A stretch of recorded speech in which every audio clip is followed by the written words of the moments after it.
Good evening, everybody. Thank you and welcome to the launch of Allu Cinemas. Firstly, I'd like to thank the Honorable Chief Minister, Shri Revanth Reddy Garu, for gracing this occasion and launching Allu Cinemas. Thank you very much, Revanth Anna. Thank you. And I would also like to thank the Honorable Deputy Chief Minister, Shri Bhatti Garu. Thank you very much for gracing this occasion and launching Allu Cinemas. And I would also like to thank the respected Cinematography Minister, Shri Venkatreddy Komareddy Garu. Thank you so much. And on the whole, I would like to thank the government of Telangana for supporting the Telugu film industry. Thank you very much for all the support that you've been giving by these years. Of course, we all know that Arvind Garu has always been one of the top producers of the country. He's produced so many films. And చాలా సార్లు industry all time records కొట్టారు and industry Telugu cinema స్థాయి box office స్థాయి పెంచారు, Indian cinema box office స్థాయి పెంచారు. 100 కోట్ల cinema చేయొచ్చని ఒక గజనీ అనే సినిమా తీసి చూపించారు. That he could show that he's the first producer to make a film that can do 100 crores in the Indian territory. చాలా మందికి తక్కువ మంది తెలిసింది ఏంటంటే he's always a pioneer in technology. He's a pioneer in introducing technology into entertainment industry. అంటే స్టీరియోస్ ఉన్న రోజుల్లో, అంటే జస్ట్ లెఫ్ట్ రైట్ స్పీకర్స్ పనిచేసే రోజుల్లో is very particular that surround speakers రావాలి, 5.1 రావాలి. నేను మాస్టర్ అనే సినిమాకి ఫస్ట్ టైం ఆయన ఈ 5.1 సరౌండ్ ఇంట్రడ్యూస్ చేశారు. అలాగే అప్పటి వరకు మీకు గుర్తుందో లేదో, మన సినిమాలు అంతా ఫిల్మ్స్లో రన్ అయ్యాయి. ఆ ఫిల్మ్స్ నుంచి లేదు, ఇలా ఫిల్మ్స్ కాదు, వరల్డ్ అంతా డిజిటైజ్ అవుతుంది, డిజిటైజ్ చేయాలని చెప్పి మొత్తం డిజిటల్ కన్వర్ట్ చేశారు. Is the pioneer in changing from films to cinema. ఇవాళ డిజిటల్ ఉందంటే మొత్తం తెలుగు స్టేట్స్లో he's the main person who first started changing all the theatres in to digital. So he's not just my father, he's the father of the digital era in entertainment in Telugu cinema especially. And ఇలా చాలా Netflix ఇలాంటి మనం చాలా ఓటీటీలు చూస్తూ ఉంటాం. ఈ ఓటీటీలు కూడా మన తెలుగులో కూడా పెట్టాలని చెప్పి he's the first pioneer to put an OTT, Telugu vernacular OTT for the first time in Telugu. ఆహా, మీ అందరికి తెలిసిందే. ఇలా ఎప్పటికప్పుడు టెక్నాలజీని మ్యాక్సిమైజ్ చేసి అది ఎంటర్టైన్మెంట్ ఇండస్ట్రీలోకి తీసుకురావాలనేది ఆయన తపన.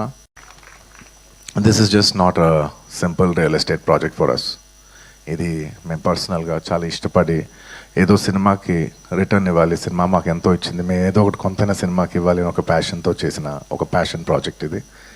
అండ్ సినిమాలో అడ్వెంచర్స్ చేయాలి అని అంటే ఆ రోజుల్లో పద్మాలయ స్టూడియోస్ నటశేఖర కృష్ణ గారు cinema adventures, first colour movie తీయాలన్నా, 70mm మూవీ తీయాలన్నా, రకరకాల experiments, adventures with lot of efforts ఆ రోజు కృష్ణ గారు చేసేవాళ్ళు.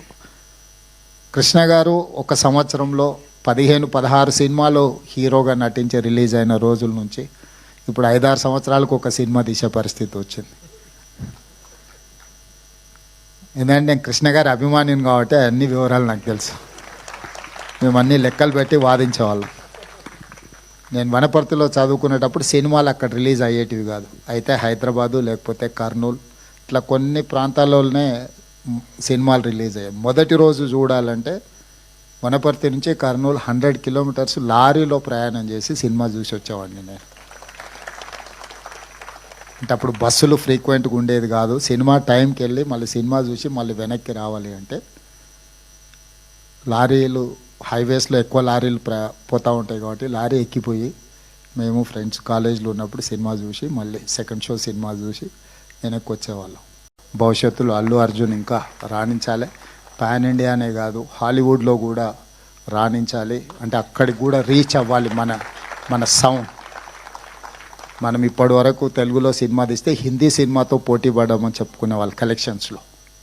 నటించాల్సిన అవసరం లేదు, ఫైనాన్షియల్స్ వర్కౌట్ చేసిన టెక్నికల్గా మనం సౌండ్ వాటితో పోటీ పడి ఒక అవతార్ మూవీని టెక్నికలీ సౌండ్ అని వాళ్ళైతే జురాసిక్ పార్క్ని ఎట్లయితే అనుకుంటున్నారో ఆ సినిమాలతో పోటీ పడే విధంగా మన సినిమాలు తీయడం, మన సినిమా నటులు కూడా వాళ్ళతో పోటీ పడే విధంగా నటించగలిగినప్పుడు మనం హాలీవుడ్తో కాంపీట్ చేసినట్టే.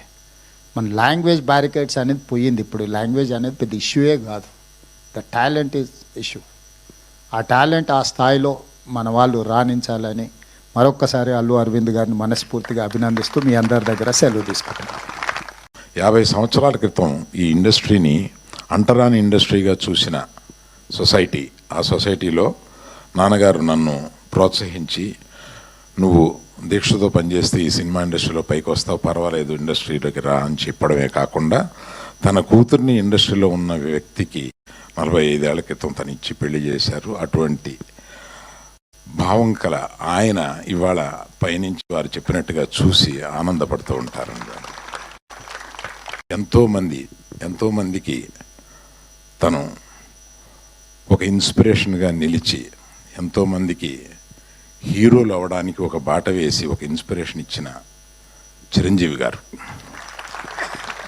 ఆయన్ని కూడా మనం తలుచుకోవాలి.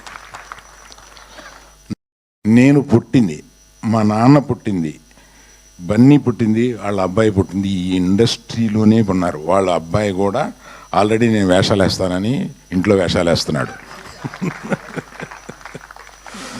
సో 4 జనరేషన్లు మేము ఈ ఇండస్ట్రీలో ఉంటూ ఒక ఇండస్ట్రీకి ఏదైనా తిరిగి మనం ఇవ్వాలంటే ఇటువంటిది ఇవ్వాలి కదా అని. ప్లస్ నాకు ఆఫ్టర్ ఐ రిటైర్ నేను చూసుకొని గర్వించదగిన ఒక చోటు ఉండాలి కదా అని అనిపించి అటువంటి రియల్ ఎస్టేట్ ఇది చేయకుండా దీన్ని ఒక థియేటర్గా మలిచాను.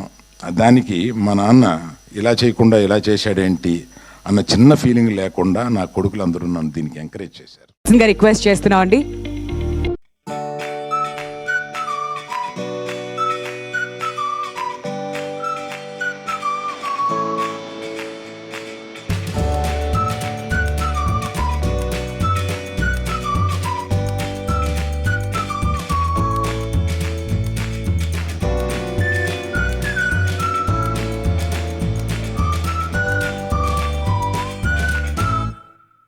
అందరినీ కూడా ఒక్క క్షణం వేదిక మీదే ఉండవలసిందిగా కోరుతున్నాం అండి. నెక్స్ట్ ఒక ఫోటో ఆప్ కోసం అందరినీ కూడా రిక్వెస్ట్ చేస్తున్నాం.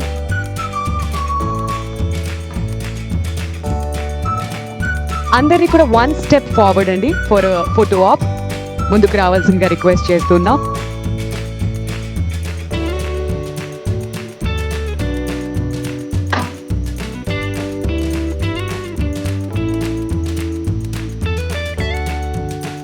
మన తెలంగాణ ఎంటర్టైన్మెంట్ ఇన్ఫ్రాస్ట్రక్చర్